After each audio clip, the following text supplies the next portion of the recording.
BBC বাংলার পরিক্রমায় এখনকার প্রধান খবর। যুক্তরাষ্ট্রের প্রেসিডেন্ট নির্বাচনে বিজয়ের আরও কাছাকাছি এসে গিয়েছেন জো বাইডেন।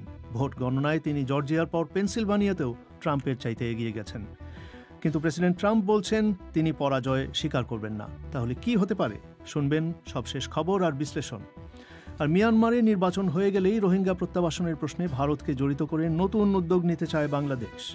সর্বশেষ যে ভারতের পররাষ্ট্র সচিব সফর করে গেলেন, এখানেও তিনি বলেছেন যে রোহিঙ্গা প্রত্যাবাসনের ক্ষেত্রে ভারত ভূমিকা পালন করবে। তো আমরা সামনে এই যে নির্বাচন পরবর্তী যে নতুন সরকার গঠিত হবে, সেই সময়ে আমরা সেই রাষ্ট্রগুলিকে তাগাদা দিব।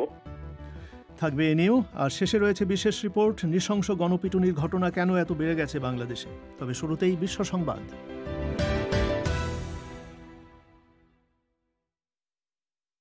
বিবিসি বাংলা বিশ্ব সংবাদ পড়ছি মোয়াজ্জেম হোসেন। যুক্তরাষ্ট্রের পরবর্তী প্রেসিডেন্ট হবার পথে জো বাইডেন আরও এক ধাপ এগিয়ে গেছেন। জর্জিয়া, অ্যারিজোনা এবং নেভাদার পর এবার পেনসিলভানিয়া রাজ্যেও মিস্টার বাইডেন সর্বশেষ ভোট গণনা অনুযায়ী প্রেসিডেন্ট ট্রাম্পের চেয়ে এগিয়ে আছেন। মিস্টার বাইডেনের এখন প্রেসিডেন্ট হবার জন্য 17টি ইলেকটোরাল কলেজ ভোট দরকার। তবে পেনসিলভানিয়ায় জয়লাভ করলে তিনি 20টি ভোট পেয়ে যাবেন। মিস্টার ট্রাম্পের শিবির বলছে ভোটযুদ্ধ এখনও শেষ হয়ে যায়নি। বিবিসির সংবাদদাতা বলছেন প্রেসিডেন্ট ট্রাম্পের হাতে আইনি পথ এবং ভোট জালিয়াতির প্রমাণবিহীন দাবি ছাড়া হোয়াইট হাউস আঁকড়ে রাখার মতো কার্যত আর কোনো উপায় নেই। ভারতের সেনাপ্রধান বিপিন রাওয়াত সতর্ক করে দিয়ে বলেছেন চীনের সঙ্গে তাঁর দেশের সীমান্ত নিয়ে যে উত্তেজনা চলছে তা আরও সহিংসতায় রূপ নিতে পারে। জেনারেল রাওয়াত বলেন বর্তমানে যে সীমান্ত রয়েছে তার কোনো সংশোধন ভারত মেনে নেবে না। তিনি বলেন লাদাখ এলাকায় সীমান্তের পরিস্থিতি উত্তেজনাপূর্ণ, দুপাশেই সৈন্য সংখ্যা বাড়ছে এবং বৃহত্তর সংঘাতের সম্ভাবনা উড়িয়ে দেওয়া যায় না। অস্ট্রিয়ার সরকার ভিয়েনা শহরের একটি মসজিদ এবং ইসলামিক কেন্দ্র বন্ধ করে দেবার আদেশ দিয়েছে। সোমবার ওই শহরে একজন ইসলামপন্থী বন্দুকধারী গুলি করে 4 জনকে হত্যা এবং 20 জনকে আহত করার পর এই আদেশ দেওয়া হলো। এক সংবাদ সম্মেলনে সরকারের একজন মন্ত্রী সুজান রাব বলেন পুলিশের হাতে নিহত 20 বছর বয়স্ক ওই বন্দুকধারীকে উগ্রপন্থায় দীক্ষিত করতে দুটি প্রতিষ্ঠানই ভূমিকা রেখেছে। ইতালিতে করোনা ভাইরাস ঠেকাতে নতুন করে লকডাউন আরোপের প্রথম দিনে আজ দুটি বড় শহর মিলান এবং তুরিনে পথঘাট অনেকটাই শান্ত ছিল বলে খবর পাওয়া যাচ্ছে। মিলানে বিভিন্ন ট্রেন স্টেশনের বাইরে পুলিশ লোকজনকে থামিয়ে ভ্রমণের যথাযথ কারণ আছে কিনা তা পরীক্ষা করছে। প্রধানমন্ত্রী জুসেপে কন্টে সতর্ক করে দিয়েছেন যে কঠোর ব্যবস্থা না নিলে কয়েক সপ্তাহের মধ্যেই হাসপাতালের ইন্টেনসিভ কেয়ার ইউনিটগুলো রোগীতে ভরে যাবে। ফেসবুক জানিয়েছে ভুয়া অ্যাকাউন্ট এবং ভুয়া পেজের 14টি স্বতন্ত্র নেটওয়ার্ক তারা বন্ধ করে দিয়েছে। 8টি দেশ থেকে এগুলো পরিচালিত হতো। ফেসবুক বলছে এসব নেটওয়ার্ক বিভ্রান্তিকর প্রচারণার মাধ্যমে রাজনৈতিক প্রভাব বিস্তারের চেষ্টা করছিল। বিবিসি বাংলার রাতের অনুষ্ঠান পরিক্রমায় আপনাদের সবাইকে স্বাগত জানাচ্ছি। আমি পুলক গুপ্ত। এখনকার প্রধান খবর, মার্কিন যুক্তরাষ্ট্রের পরবর্তী প্রেসিডেন্ট হবার পথে আরও এক ধাপ এগিয়ে গিয়েছেন ডেমোক্র্যাট জো বাইডেন। সবশেষ ভোট গণনার খবর অনুযায়ী জর্জিয়া, অ্যারিজোনা এবং নেভাদার পর এখন পেনসিলভানিয়া রাজ্যেও জো বাইডেন প্রেসিডেন্ট ট্রাম্পের চাইতে এগিয়ে গিয়েছেন। মিস্টার বাইডেনের এখন প্রেসিডেন্ট হওয়ার জন্য মাত্র 17টি ইলেকটোরাল ভোট দরকার। তবে তিনি যদি পেনসিলভানিয়ায় জয়লাভ করেন তাহলে তিনি 20টি ইলেকটোরাল ভোট পেয়ে যাবেন, যা যথেষ্ট হবে তাকে বিজয়ী ঘোষণার জন্য। তো সবশেষ ভোট গণনায় এখন কে কোথায় আছেন তা জানাতে ফোনে যোগ দিচ্ছেন বিবিসি বাংলার শাকিল আনোয়ার। শাকিল, সবশেষ খবর কি? পুলক, আপনি যেটা বলছিলেন পেনসিলভানিয়ার যে এগিয়ে গেছেন জো বাইডেন, এটা খুবই গুরুত্বপূর্ণ একটি ডেভেলপমেন্ট আপনি বলতে পারেন। জো বাইডেন জেতেননি এখনো এই নির্বাচনে, কিন্তু তিনি কিন্তু হোয়াইট হাউসের দরজায় টোকা দিতে শুরু করেছেন। আসলে যে 5টি রাজ্যের ফলাফলের উপর নির্বাচন এখন ফলাফল নির্ভর করছে, তার 4টিতেই এখন তিনি এগিয়ে। এবং এগুলোর মধ্যে সবচেয়ে বড় যেটি রাজ্য সেটি পেনসিলভানিয়া, যেখানে 20টি ইলেকটোরাল ভোট রয়েছে। সেখানে তিনি কিন্তু অনেক পেছন থেকে ডোনাল্ড ট্রাম্পকে টপকে এখন সামনে এগিয়ে গেছেন। গতকাল পর্যন্ত প্রায় 1.5-2 লক্ষ ভোটের পার্থক্য ছিল, তিনি পেছনে ছিলেন। কিন্তু এখন সর্বশেষ যেটা খবর আমরা পাচ্ছি সেটা প্রায় 7,000 ভোটে তিনি এগিয়ে গেছেন জো বাইডেন। 95% ভোট গণনা শেষ হয়েছে। আসলে এই রাজ্যের ফিলাডেলফিয়া কাউন্টি বা অন্যান্য যে সমস্ত শহুরে কাউন্টি আছে, আরবান কাউন্টি, সেখানে পোস্টাল ভোট যখনই গোনা শুরু হয়েছে তখনই কিন্তু ডেমোক্র্যাট প্রার্থী তরতর করে এগিয়ে যাচ্ছেন, একচেটিয়া ভোট পেয়েছেন। এবং এই রাজ্যে তিনি যদি জিতে যান, তার হাতে এখনই কিন্তু 253টি ইলেকটোরাল ভোট রয়েছে, এই রাজ্যের 20টি। তাহলে এখানে জিতলেই কিন্তু তিনি 270-এর সেই ম্যাজিক নাম্বার পেরিয়ে যাবেন। এছাড়া জর্জিয়াতে তিনি এগিয়ে আছেন, তারপরে অ্যারিজোনাতে এগিয়ে আছেন, নেভাদাতে এগিয়ে আছেন। ফলে মানে তিনি কিন্তু এখন সম্ভাবনা অনেক বেশি এবং সম্ভাবনা পিছিয়ে যাচ্ছে ডোনাল্ড ট্রাম্পের। তো অঙ্কটা কি বলছে যে মিস্টার ট্রাম্পের হাতে কি আসলে কোনো মানে পন্থা আছে এখন, অর্থাৎ ইলেকটোরাল ভোট বাড়িয়ে 270-এ পৌঁছানোর? দেখুন পুলক, সম্ভাবনা আমি যেটা বলছি সেটা একেবারেই পিছিয়ে যাচ্ছে। আপনি জানেন যে অঙ্ক এখন দেখা যাচ্ছে তার পুরোটা পাল্লাই এখন বাইডেনের দিকে এগিয়ে যাচ্ছে।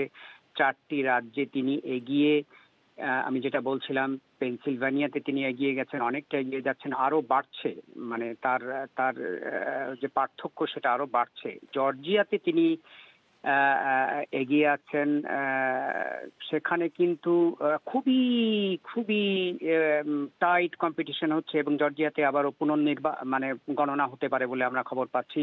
অ্যারিজোনাতে তিনি বেশ এগিয়ে আছেন, নেভাদাতেও বেশ এগিয়ে আছেন। এখন এখন যদি দেখি ডোনাল্ড ট্রাম্পকে এখন ম্যাজিক নাম্বারে পৌঁছাতে গেলে 270 পৌঁছাতে গেলে 56টি এখনো ইলেকটোরাল ভোট লাগবে। তার অর্থ হচ্ছে তাকে জিততে হবে পেনিসিলভানিয়ায় এবং আরো 3টি রাজ্যে জিততে হবে, তার ভেতরে জর্জিয়াতে অবশ্যই জিততে হবে, না হলে হবে না তার। শাকিল, আপনাকে অনেক ধন্যবাদ। সবশেষ খবর জানাচ্ছিলেন শাকিল আনোয়ার। অন্যদিকে বিভিন্ন মার্কিন সংবাদ মাধ্যমে বলা হচ্ছে যে প্রেসিডেন্ট ট্রাম্প বলছেন পরাজয় স্বীকার করার তার কোনো ইচ্ছে নেই, কারণ ভোটের যুদ্ধ তার মতে শেষ হয়নি। এবং বিশ্লেষকরা বলছেন যে ট্রাম্পের হাতে আইনি পথ এবং ভোট জালিয়াতির প্রমাণবিহীন দাবি ছাড়া হোয়াইট হাউস আঁকড়ে রাখার কার্যত আর কোনো উপায় নেই। তো কি হতে পারে যদি তিনি পরাজয় স্বীকার না করেন? এই প্রশ্ন আমি করেছিলাম যুক্তরাষ্ট্রের ইলিনয় স্টেট বিশ্ববিদ্যালয়ের রাজনীতির অধ্যাপক আলী রিয়াজকে। মিস্টার ট্রাম্পের পরাজয় স্বীকার করার উপর কিছুই নির্ভর করে না, কারণ এটা একটা আনুষ্ঠানিকতা মাত্র। যুক্তরাষ্ট্রের সংবিধান বলে যে 20শে জানুয়ারি দুপুর 12টার পরে যিনি প্রেসিডেন্ট ছিলেন আগে, তিনি আর প্রেসিডেন্ট থাকবেন না। অর্থাৎ তার দেওয়া কোনো নির্দেশ কারো মানার কোনো রকম বাধ্যবাধকতা নাই। আসলে তিনি কোনো নির্দেশ দিতেই পারেন না, তাকে যদি না তিনি নিজে আবার পুনর্নির্বাচিত হয়ে শপথ গ্রহণ করেন। 20শে জানুয়ারির দুপুর 12টার পরে মিস্টার ট্রাম্প আর প্রেসিডেন্ট থাকবেন না। আসলে নির্বাচনের প্রক্রিয়া সেটা হচ্ছে এখন যে পপুলার ভোট সেগুলি গোনা হচ্ছে। গোনার মাধ্যমে কি হচ্ছে, আসলে ইলেকটোরাল কলেজের ভোটগুলি নির্ধারণ করা হচ্ছে। পপুলার ভোট যখনই গোনা শেষ হবে তখন এটা সার্টিফাই করতে হবে, অর্থাৎ স্থানীয় কর্তৃপক্ষ, অঙ্গরাজ্যের যারা কর্তৃপক্ষ তারা আসলে এটা সার্টিফাই করবেন। এখন এই সার্টিফাই করা নিয়েই যে সমস্যাটা দেখা দিতে পারে যে সার্টিফাই করা হচ্ছে কিনা। অধিকাংশ ক্ষেত্রে আমার অনুমান যে সার্টিফাই করা হবে, বিশেষ করে যে সমস্ত অঙ্গরাজ্য নিয়ে এখন আমরা শুনতে পাচ্ছি যে মিস্টার ট্রাম্প আপত্তি করছেন, সেখানেও আসলে কর্তৃপক্ষ আসলে সার্টিফাই করতে এক অর্থে আইনগতভাবে বাধ্য। কিন্তু প্রশ্নটা হচ্ছে যে ইলেকটোরাল কলেজের সদস্য কাদের নির্বাচন করবেন? স্থানীয় অর্থাৎ রাজ্যের আইনসভা চাইলে যাদেরকে পপুলার ভোটে বিজয়ী, অর্থাৎ ধরুন বাইডেনের প্রতিনিধিদের বাদ দিয়ে তারা কিন্তু চাইলে তাদের নিজেদের পছন্দ মতো লোকদেরকে আসলে ইলেকটোরাল কলেজের প্রতিনিধি হিসেবে পাঠাতে পারেন এবং ভোটগুলো পাঠাতে পারেন। এই ইলেকটোরাল কলেজের ভোট হবে 14ই ডিসেম্বর। এখন এক্ষেত্রে যেটা হতে পারে সেটা হচ্ছে দুটো স্লেট তৈরি হতে পারে। একটা হচ্ছে যেগুলো আসলেই পপুলার ভোটকে রিফ্লেক্ট করবে, আরেকটা হচ্ছে ধরুন রাজ্যের আইনসভা তারা আলাদা করে পাঠালেন, সেগুলো আবার গোনা হবে। সেগুলো কখন গোনা হবে? সেটা কংগ্রেসে গোনা হবে জানুয়ারির 6 তারিখে। সেই বৈঠকে আসলে সভাপতিত্ব করবেন ভাইস প্রেসিডেন্ট পেন্স। তিনি চাইলে যেটা করতে পারেন সেটা হচ্ছে একটা স্লেট রেখে আরেকটা স্লেট ফেলে দিতে পারেন, অথবা বলতে পারেন দুটোর কোনোটাই আমি গ্রহণ করলাম না। এখন যদি তিনি দুটোর কোনোটাই গ্রহণ না করে তাহলেই একটা সংকট তৈরি হবে আর কি। তো সেক্ষেত্রে কি সংকট হতে পারে? সংকটটা দেখা দেবে যে জায়গায়, সেটা হচ্ছে যখনই আপনি দুটো স্লেটে বাদ দিয়ে দিবেন তখন দাঁড়াবে যে 270টি ভোট কেউই পাচ্ছেন না। তাহলে দাঁড়ায় যেটা কংগ্রেস সিদ্ধান্ত নেবে। এখন কংগ্রেস কিভাবে সিদ্ধান্ত নেবে? কংগ্রেস সিদ্ধান্ত নেওয়ার ক্ষেত্রে নিয়মটা হচ্ছে এই যে প্রত্যেকটা অঙ্গরাজ্য একটা করে ভোট পাবে। এই সংখ্যাগরিষ্ঠ সদস্য যেই দলের তারা ভোটটা দেবেন। এখন যে প্রতিনিধি পরিষদ তাহলে কি দাঁড়াবে? তাহলে 24টা ভোট পাবেন বাইডেন, 26টা পাবেন ট্রাম্প। এই 24 এবং 26-এ ট্রাম্প বিজয়ী হবেন এবং তিনি আসলে প্রেসিডেন্ট হিসেবে নির্বাচিত হতে পারে। এইটা হচ্ছে যে সবচেয়ে বিপজ্জনক পরিস্থিতি, কেননা তখন একটা কনস্টিটিউশনাল ক্রাইসিস দেখা দেবে। আপনি যেটা বলছিলেন এটা হচ্ছে একটা আইনি পন্থা, কিন্তু এটার একটা রাজনৈতিক দিকও তো আছে যে মিস্টার ট্রাম্প একটি রাজনৈতিক দলের মনোনীত প্রেসিডেন্ট। রিপাবলিকান পার্টি কি এই ক্ষেত্রে প্রেসিডেন্টকে সেই সমর্থন দেবে? সেটাই হচ্ছে মিলিয়ন ডলার প্রশ্ন। রিপাবলিকান পার্টি আসলে এই অবস্থান নেবে কি নেবে না, এটা তাদের উপর নির্ভর করবে এবং তাদের এই ক্ষেত্রে সুস্পষ্ট অবস্থান না নিলেই এই সাংবিধানিক সংকটের মধ্যে দেশ চলে যাবে। তো এখানে আরেকটা প্রশ্ন হচ্ছে যে প্রেসিডেন্ট ট্রাম্প যেটার কথা বলছেন যে এই যে অ্যাবসেন্টি ভোট যেগুলোর মাধ্যমে বাইডেন এই এগিয়ে গেলেন ট্রাম্পের চাইতে, সেগুলো ভুয়া ভোট, জাল ভোট, এখানে প্রচুর জালিয়াতি হয়েছে, নজিরবিহীন জালিয়াতি হয়েছে তিনি বলছেন। এই ব্যাপারটা ধরে তিনি কি আসলে নির্বাচনের ফলাফল উল্টে দিতে পারেন? সেটা থেকে আদালতে প্রমাণ করতে হবে, শুধুমাত্র বললে টুইট করলে হবে না। এবং ইতিমধ্যে যেটা চেষ্টা করছেন মিস্টার ট্রাম্প, বিভিন্ন অঙ্গরাজ্যে সেগুলো নিয়ে মামলা করছেন এবং আমরা গতকাল যেগুলো দেখতে পেয়েছি যে অধিকাংশ ক্ষেত্রে এসব মামলা রাজ্য পর্যায়ের আদালতগুলোতে সেগুলো গৃহীত হচ্ছে না। এই ক্ষেত্রে আদালতের একটা মাত্র বিষয় আছে যেটা মিস্টার ট্রাম্প প্রথম দিনই ইঙ্গিত দিয়েছেন, তিনি যেতে চাচ্ছেন সুপ্রিম কোর্টে। সুপ্রিম কোর্টে কিভাবে যাবেন? সুপ্রিম কোর্টে সরাসরি যাওয়ার কোনো মামলা নিয়ে সুযোগ আসলে নেই, একটি মাত্র বিকল্প ছাড়া। সেটা হচ্ছে পেনসিলভেনিয়াতে যখন একটা মামলা হয় এবং সুপ্রিম কোর্ট কিন্তু চাইলে ওই কেসটা আবার নিতে পারে, কিন্তু নিলে যেটা হবে সেটা হচ্ছে যে অতীতে সুপ্রিম কোর্টের সিদ্ধান্তের কারণে যারা নির্বাচনের ভোট, মেইল ইন ভোট এমনভাবে পাঠিয়েছেন যে নির্বাচনের পরে 3 দিন ধরে এটা গেছে, তাদেরকে ডিসএনফ্র্যাঞ্চাইজ করা হবে, নাগরিকের অধিকার সংকুচিত হবে।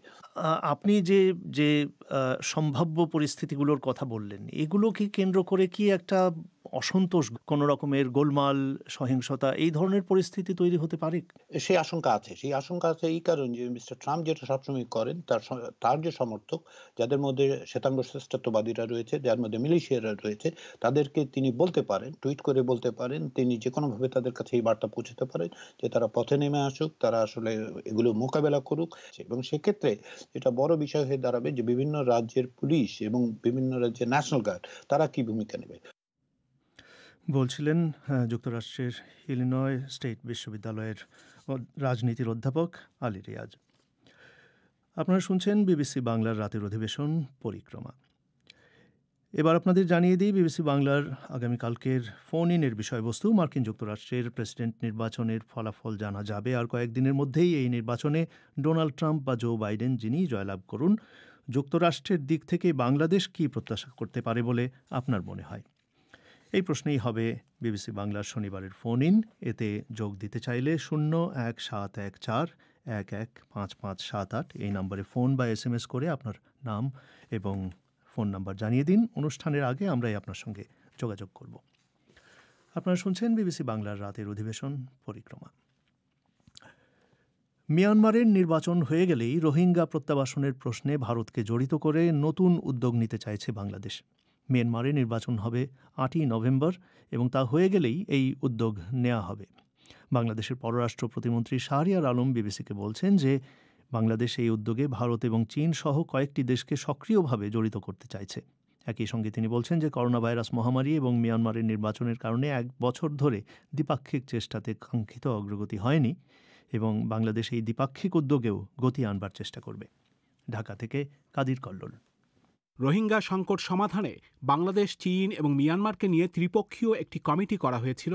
গত বছর সেই কমিটি 2 দফা বৈঠক করেছিল, কিন্তু করোনা ভাইরাস মহামারীর পাশাপাশি মিয়ানমারের পক্ষ থেকে তাদের নির্বাচনের অজুহাতের কারণে এবছর সেই কমিটির বৈঠক হয়নি বলে ঢাকায় কর্মকর্তারা জানিয়েছেন। তারা বলেছেন এখন মিয়ানমারের নির্বাচনের পর বাংলাদেশ সেই কমিটির বৈঠক করতে চাইছে। তবে এই উদ্যোগে চীনের পাশাপাশি বাংলাদেশ আরও কয়েকটি দেশকে, বিশেষ করে ভারত এবং জাপানকে যুক্ত করার চেষ্টা করছে। পররাষ্ট্র প্রতিমন্ত্রী শাহরিয়ার আলম বলেছেন, রোহিঙ্গা সমস্যা সমাধানে ভারত সক্রিয়ভাবে সহযোগিতা করবে বলে বাংলাদেশ সরকার মনে করছে। আমরা দ্বিপাক্ষিক যে আলোচনা সেটাকেই সর্বোচ্চ গুরুত্ব দেই, তবে অবশ্যই এটা এখন আর দ্বিপাক্ষিক বিষয় নেই, এটা আন্তর্জাতিক বিষয়। এটা জাতিসংঘ বা ওইরকম একটা বৃহৎ আকার এটা ধারণ করেছে। সেক্ষেত্রে মিয়ানমারের বন্ধু রাষ্ট্র হিসাবে চায়না একাধিক বৈঠক আমাদেরকে নিয়ে করেছে, আমরা সেটাকে সাধুবাদ জানিয়েছি। ভারতের সাথেও মিয়ানমারের একটা ভালো সম্পর্ক আছে বলে আমরা মনে করি। সেক্ষেত্রে আমরা যখন ভারতের সাথে বৈঠক করি আমরা এটা প্রতিনিয়তই বলি, এবং তারাও আপনারা দেখেছেন যে ভারতের পররাষ্ট্রমন্ত্রী এমনকি ভারতের প্রধানমন্ত্রী সর্বশেষ যে ভারতের পররাষ্ট্র সচিব সফর করে গেলেন, সেখানেও তিনি বলেছেন যে রোহিঙ্গা প্রত্যাবর্ষণের ক্ষেত্রে ভারত ভূমিকা পালন করবে। তো আমরা সামনে এই যে নির্বাচন পরবর্তী যে নতুন সরকার গঠিত হবে সেই সময়ে আমরা সেই রাষ্ট্রগুলিকে তাগাদা দিব। রোহিঙ্গা সমস্যা আন্তর্জাতিক অপরাধ আদালত পর্যন্ত গড়িয়েছে। রোহিঙ্গাদের হত্যা এবং নির্যাতনের অভিযোগের ব্যাপারে জাতিসংঘের একটি আদালতে এখন বিচার কার্যক্রম চলছে। যদিও বিশ্লেষকদের অনেকে বলেছেন, আন্তর্জাতিক আদালতে বিচারের কারণে মিয়ানমার কিছুটা চাপে পড়েছে, কিন্তু মিয়ানমারের নির্বাচনে যেই সরকার ক্ষমতায় আসুক না কেন, সেই সরকার রোহিঙ্গাদের ফেরত নেয়ার ব্যাপারে নিজেরা কোনো উদ্যোগ নেবে কিনা সেই প্রশ্নে বিশ্লেষকদের মধ্যে সন্দেহ রয়েছে। ঢাকা বিশ্ববিদ্যালয়ের আন্তর্জাতিক সম্পর্ক বিভাগের অধ্যাপক লাইলুফার ইয়াসমিন বলেছেন, ভারত, চীন এবং জাপানকে সাথে নিয়ে চাপ সৃষ্টি করা গেলে বাংলাদেশ কার্যকর ফল পেতে পারে। আমার মনে হয় যদি চায়না এবং ইন্ডিয়া রিজিওনাল পাওয়ার নিয়ে কাজ করতে পারে, দেন ইন্টারন্যাশনালাইজিং দ্য ইস্যু। এবং একই সাথে আপনাকে একটু দেখতে হবে যে জাপানের রোলটা কিন্তু এখানে খুব ইন্টারেস্টিং, কারণ জাপান কিন্তু একটা ইউনিফাইড সাপোর্ট যেটাকে বলে কন্টিনিউড সাপোর্ট সেটা কিন্তু দিয়ে গেছে। তো সেই জন্য আমাদের কাজ যেটা হবে যে জাপানকে আমরা কোনোভাবে এটার সাথে আরো ইনভলভ করতে পারি কিনা। তো আমি গভর্নমেন্টের পরিবর্তনের সাথে এটা ডিরেক্ট সম্পর্ক দেখি না, আমি রাদার দেখছি যে রিজিওনাল অ্যাক্টরগুলোর কাজটা মানে এটাকে ত্বরান্বিত করতে পারে। কর্মকর্তারা অবশ্য ভারত এবং জাপানকে নিয়ে মিয়ানমারের সাথে আলোচনার নতুন চেষ্টার কথা বলছেন। একই সাথে মিয়ানমারের সাথে দ্বিপাক্ষিক উদ্যোগ আবারও শুরু করার বিষয়েও গুরুত্ব দেওয়ার কথা বলা হচ্ছে বাংলাদেশের পক্ষ থেকে। পররাষ্ট্র প্রতিমন্ত্রী শাহরিয়ার আলম বলেছেন, দুই দেশের মধ্যে আগে যেসব আলোচনা হয়েছিল, নির্বাচনের পর মিয়ানমার সেগুলো বাস্তবায়নের উদ্যোগ নেবে বলে তাঁরা প্রত্যাশা করছেন। যে রোহিঙ্গা সমস্যাটি আছে কোভিড পরিস্থিতির কারণেই মূলত, এবং তাদের দেশে নির্বাচনের কারণে আমরা মনে করি যে প্রত্যাশা ছিল আমাদের, সে কাঙ্ক্ষিত লক্ষ্য আমরা অর্জন করতে পারিনি। তো সেখানে আশা করি নির্বাচিত সরকার যেই নির্বাচিত হোক, তারা আমাদের সাথে যে দ্বিপাক্ষিক চুক্তিগুলি করেছেন সেই দ্বিপাক্ষিক চুক্তির আলোকে তারা সেগুলি বাস্তবায়নের লক্ষ্যে সত্যিকার অর্থেই ব্যবস্থা গ্রহণ করবেন, এবং সেই সাথে সাথে আইসিজে যে ইন্টারিম মেজার্স গুলি বলেছিল মিয়ানমারকে প্রতি 3 মাস অন্তর অন্তর একটি রিপোর্ট সাবমিট করার যে বিষয়গুলি এবং ধারাবাহিকভাবে উন্নতি করা, বিশেষ করে রাখাইন রাজ্যে এবং রোহিঙ্গাদেরকে ফেরত নেওয়ার জন্য একটা আদর্শ পরিবেশ তৈরি করা, সেই লক্ষ্যে সেই সরকার কাজ করবে এবং সেই লক্ষ্যে আমরা আমাদের কার্যক্রম আরো জোরদার করব। লক্ষ লক্ষ রোহিঙ্গার প্রত্যাবাসনের প্রশ্নে বাংলাদেশ এবং মিয়ানমারের মধ্যে যৌথ ওয়ার্কিং কমিটির বৈঠকও হচ্ছে না 1 বছরের বেশি সময় ধরে। কর্মকর্তারা বলেছেন, মিয়ানমারের নির্বাচনের পর এই যৌথ ওয়ার্কিং কমিটির বৈঠক আয়োজনেরও চেষ্টা করা হবে। ঢাকা থেকে কাদির কল্লোল। এবারে আজকের বিশেষ প্রতিবেদন। কখনো চোর, কখনো ডাকাত, কখনো ছেলে ধরা, নানা সন্দেহের বশে বিভিন্ন সময় বাংলাদেশে গণপিটুনির মাধ্যমে হত্যাকাণ্ড চলছেই। সবশেষ এর সঙ্গে যুক্ত হয়েছে কোরআন অবমাননার গুজবে পিটিয়ে এবং পুড়িয়ে মারার ঘটনা। একটি মানবাধিকার সংস্থা বলছে যে বাংলাদেশে চলতি বছর এখন পর্যন্ত গণপিটুনিতে নিহত হয়েছেন অন্তত 30 জন। এই গণপিটুনির নৃশংস ঘটনাগুলো কেন বারবার ঘটছে, এ নিয়ে শুনুন আকবর হোসেনের বিশেষ প্রতিবেদন। মাত্র 1 বছর 4 মাস আগের কথা। বাংলাদেশ যখন ছেলেধরা ও কাটামাথা গুজবে সয়লাব, তখন ঢাকার বাড্ডা এলাকায় ছেলেধরা সন্দেহে তাসলিমা আক্তার রেনুকে প্রকাশ্যে পিটিয়ে হত্যা করা হয়। মিস রেনুকে হত্যার পর জানা গেল তিনি সন্তানকে স্কুলে ভর্তি করানোর জন্য তথ্য জানতে সে এলাকায় গিয়েছিলেন। এই ঘটনায় মামলা দায়ের এবং পুলিশের তদন্ত শেষ হলেও এখনও বিচার হয়নি। নিহত মিস রেনুর ভাগ্নে এবং মামলার বাদী সৈয়দ নাসিরউদ্দিন টিটুর মুখে এখন শুধুই হতাশা। বিচারটা যদি ঠিকমতো হয় এবং বিচার যদি বিচারের মতো হয়, তখন ওই বিচারের মধ্যে একটা বার্তা থাকে, একটা মেসেজ থাকে, যে মেসেজের মাধ্যমে পরিবর্তন আসতে পারে। বাট আমরা যেটা আমার ফ্যামিলির অনেক সদস্যই এখন প্রায় হাল ছেড়েই দিয়েছে। আমার নানি এখন মানে আমার যিনি মারা গেছেন ওনার মা মৃত্যুসজ্জায় আছেন। তো ওনারা একটা আশা ছিল যে হয়তোবা বিচারটা উনি দেখে যেতে পারবেন। বিচারটা দ্রুত যদি হয়ে যেত এবং তাদেরকে যদি আইনের আওতা আমরা যদি নিয়ে আসতে পারতাম, সেই ক্ষেত্রে কিছুদিন আগে যে একজনকে পুড়িয়ে মারা হয়েছে তখন কিন্তু মানুষের সাহসটা পেত না। তো আমার খালার আগে যাদেরকে মারা হয়েছে তাদেরও যদি বিচার ঠিক মতো হতো তাহলে হয়তো এই সমস্যাটা হতো না। এ তো গেল গত বছরের ঘটনা। এখন থেকে ৯ বছর আগে ঢাকার কাছের আমিনবাজারে ৬ ছাত্রকে ডাকাত সন্দেহে পিটিয়ে হত্যা করে একদল এলাকাবাসী। হত্যাকাণ্ডের পরে জানা গেল তারা ডাকাত নয়, বরং শবে বরাতের রাতে বন্ধুরা মিলে সেখানে ঘুরতে গিয়েছিল। নিহতদের মধ্যে একজনের পিতা সাবেক ডেপুটি অ্যাটর্নি জেনারেল ও সুপ্রিম কোর্টের আইনজীবী আমিনুর রহিমও বলছিলেন ৯ বছরেও বিচার শেষ হয়নি। এই তো বিভিন্ন ভাবে চড়াই উতরাই পার করে আপনার এখন মামলাটা ওই আর্গুমেন্ট স্টেজে আছে এবং একটা দীর্ঘ পরিক্রমা মধ্যে দিয়ে আসলো আর কি। এখন দেখা যাক এখন রায় কি হয়। এটা কারণ তো মানে এভরিবডি নোজ, কারণ বাংলাদেশে তো একটা বিচার শুরু হলে সেখানে বিভিন্ন রকম স্টেজ পার হয়ে আসতে হয়। আমি মনে করি যে বিচার সবসময় দ্রুত হওয়া ভালো, আবার এমন দ্রুত হওয়া ঠিক না যাতে আপনার মানে প্রপার এভিডেন্স গুলো যাতে এডিউস না হয়। তো আমি মনে করি যে একটা যুক্তিসঙ্গত সময়ের মধ্যে বিচার কার্য সম্পন্ন হওয়া উচিত। আপনার ছেলের ক্ষেত্রে কি সেটা হয়েছে? এই মামলার ক্ষেত্রে যুক্তিসঙ্গত? না, আমি মনে করি না, যুক্তিসঙ্গত সময় এটা হয়নি। মানে আর কি বলবো আর কি, আমার তো আর বলার কিছু নাই তেমন। গণপিটুনির নামে অসংখ্য হত্যাকাণ্ড হয়েছে বাংলাদেশে। ২০০৬ সালের ২৮শে অক্টোবর ঢাকার পল্টনের রাস্তায় জামায়াত ইসলামের কয়েকজন কর্মীকে পিটিয়ে হত্যা করা হয়। সে ঘটনারও কোনো বিচার হয়নি। গণপিটুনির নামে হত্যাকাণ্ড বাংলাদেশে থেমে নেই। এর মধ্যে সর্বশেষ যুক্ত হয়েছে কোরআন অবমাননার গুজব ছড়িয়ে এক ব্যক্তিকে পিটিয়ে হত্যার পর মৃতদেহে আগুন ধরিয়ে দেওয়া। গণপিটুনির নামে যখনই কোনো হত্যাকাণ্ড হয় তখনই একটি মামলা হয়, কিন্তু আজ পর্যন্ত কোনো ঘটনার বিচার শেষ হয়নি। সুপ্রিম কোর্টের আইনজীবী মিতি সানজানা। নিরপরাধ বা অপরাধী যাই হোক, এই বিষয়টা আমি খুব স্পষ্টভাবে বলতে চাই, তিনি অপরাধী বা নিরপরাধী এটি আইনের মাধ্যমে বিচার ব্যবস্থা বিচার প্রক্রিয়ার মাধ্যমে সেটি প্রমাণিত হবে। একজন মানুষের কিন্তু আইন হাতে তুলে নেওয়ার কোনো ধরনের কোনো সুযোগ নেই। এখন পর্যন্ত বাংলাদেশে খুবই দুঃখজনক ভাবে আমরা একটিও আপনার উদাহরণ পাইনি যেখানে গণপিটুনি দেওয়ার কারণে কোনো ব্যক্তি সাজা ভোগ করেছে বা তার কারাদণ্ড হয়েছে, যার ফলে কিন্তু এই ধরনের সামাজিক অপরাধগুলোকে প্রশ্রয় পেতে পেতে এটিকে আমরা খুব আমরা এটির সাথে খুব স্যানিটাইজড হয়ে যাচ্ছি, যে এটা কিন্তু খুবই সহনশীল আমরা যে এই ধরনের ঘটনা গুলো যার ফলে একের পর এক কিন্তু ঘটেই যাচ্ছে, যেহেতু কোনো ধরনের উদাহরণ নেই। গণপিটুনির সময় মানুষের মাঝে নৃশংসতার মনোভাব অনেককে চমকে দিয়েছে। খবরগুলো পর্যালোচনা করে দেখা গেছে বেশিরভাগ ঘটনা ঘটেছে গ্রামাঞ্চলে নতুবা শহরাঞ্চলের নিম্ন মধ্যবিত্ত এলাকায়। বিশ্লেষকরা বলছেন গণপিটুনির মতো অপরাধের ক্ষেত্রে দেখা যাচ্ছে আর্থসামাজিক বিষয়টি অত্যন্ত গুরুত্বপূর্ণ। ঢাকা বিশ্ববিদ্যালয়ের অপরাধ বিজ্ঞানের শিক্ষক খন্দকার ফারজানা রহমান গণপিটুনির ঘটনাগুলোর দিকে নজর রাখেন।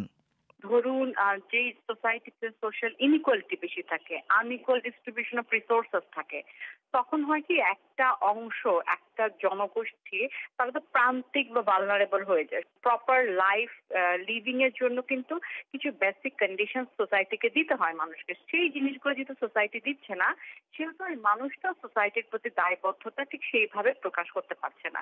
সুতরাং অবভিয়াসলি তার একটা মানুষের ব্যাকগ্রাউন্ড, তার নিডস, তার ওরিয়েন্টেশন, সে কোন স্ট্যাটাস থেকে আসছে, দিজ আর অলসো ইম্পর্টেন্ট, যে আসলে সে গণপিটুনিতে অংশ নিচ্ছে কি নিচ্ছে না। এবং আপনি দেখবেন যে এই যে একটা সোসাইটি, যেমন আমি বেনুর ঘটনাটাই কিন্তু মেইন আসামি মনে হয় ছিল, মেইন আসামি না তখন প্রায় 40-50 জনের নাম ছিল, একজন যাকে একদম ভিডিওতে দেখা গেছে সে কিন্তু সবজি বিক্রেতা। সুতরাং এই যে একটা মানুষ, এই আমি বলবো যে মানে কনসিকুয়েন্স না বুঝে একটা কাজ করে ফেললো, তার পুরো জীবনটা কিন্তু শেষ হয়ে যাচ্ছে এই একটা ঘটনার কারণে। সুতরাং এই যে মানুষের অসচেতনতার অভাবটা, এইটাও কিন্তু তার স্ট্যাটাস, তার কারেন্ট কন্ডিশন অফ লিভিং সবকিছুর সাথে জড়িত। গণপিটুনির মতো ঘটনাগুলো বেশি দেখা যায় বাংলাদেশের মতো অর্থনৈতিক এবং সামাজিকভাবে পশ্চাৎপদ সমাজে। মনোবিজ্ঞানীরা এই প্রবণতাকে মব সাইকোলজি হিসেবে বর্ণনা করেন। তারা বলছেন এর সাথে শিক্ষার বিষয়টি সরাসরি জড়িত। যারা গণপিটুনির মতো অপরাধে জড়িত হচ্ছে তারা উচিত কিংবা অনুচিতের মধ্যে পার্থক্য নির্ণয় করতে পারেন না। ঢাকা বিশ্ববিদ্যালয়ের মনোবিজ্ঞানের অধ্যাপক মাহফুজা খানমের মতে গণপিটুনিতে অংশ নেওয়া ব্যক্তিদের সত্য মিথ্যা যাচাই করার মতো ক্ষমতাও নেই। শিক্ষার ফলে মানুষের কি হয় যে পার্সোনালিটিটা একটু স্ট্রং হয়, তাই না? নিজে কোনটা রাইট কোনটা রং এই ডিসিশনটা নেওয়ার ক্ষমতাটা মানুষের কিন্তু তখন বেশি জন্মে। তার ফলে হয় কি যে ওই সব ক্ষেত্রে এরা নিজেকে যতটুকু রেজিস্ট করতে পারে যে আমি এই বিহেভিয়ারটা করবো না।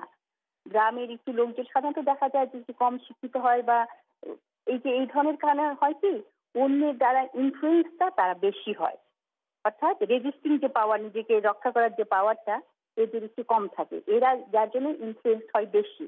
এবং এটা কিন্তু দেখবেন যে ইয়াং জেনারেশনের মধ্যেই এই টেন্ডেন্সিটা বেশি। এই যে গণপিটুনিতে যারা অংশগ্রহণ করে এদের ম্যাক্সিমাম কিন্তু ইয়াং। গণপিটুনির সময় মানুষ কেন এতটা বেপরোয়া ও নৃশংস হয়ে ওঠে তার কিছু কারণ আছে। ঢাকার জাতীয় মানসিক স্বাস্থ্য ইনস্টিটিউটের অধ্যাপক তাজুল ইসলাম সামাজিক মনস্তত্ত্ব নিয়ে গবেষণা করেছেন। তিনি বলেন, কোনো ব্যক্তির এককভাবে অপরাধ করা আর সংঘবদ্ধ অপরাধ করার মধ্যে পার্থক্য রয়েছে। যখন কোনো একটা কাজ আমরা করি সেই কাজটা খারাপ হবে কিনা, সেই খারাপ কাজটা পরিণতি কি হবে সেটা আমরা কিন্তু বিবেচনা করি। কিন্তু মব সাইকোলজিতে যেটা হয় সেটা তারা মনে করে যে এতজন লোক যখন একসঙ্গে কাজ করছে এটা পুরো দায়িত্ব সে এককভাবে তার নিজের কাছে সে নেয় না বা মনে করে না।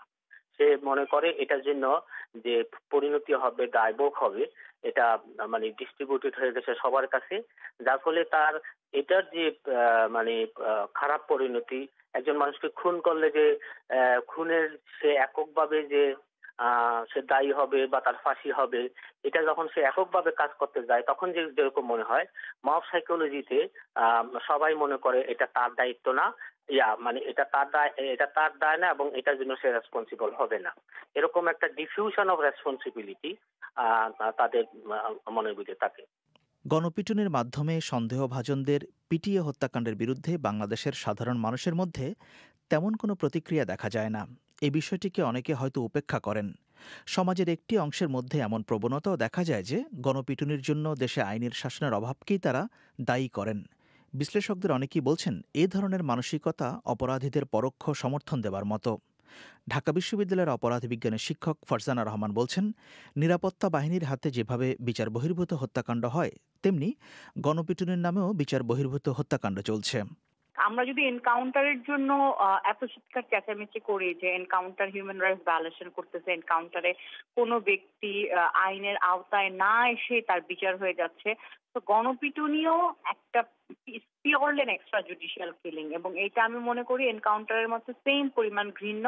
দ্য প্রবলেম ইজ এনকাউন্টার যারা করছে তারা একটা লিগ্যাল এন্টিটি, আমরা তাদেরকে বলছি যে তোমরা আইনের রক্ষক, তো তোমরা কেন এটা করছো, তাদেরকে অ্যাকাউন্টেবল করাটা সহজ।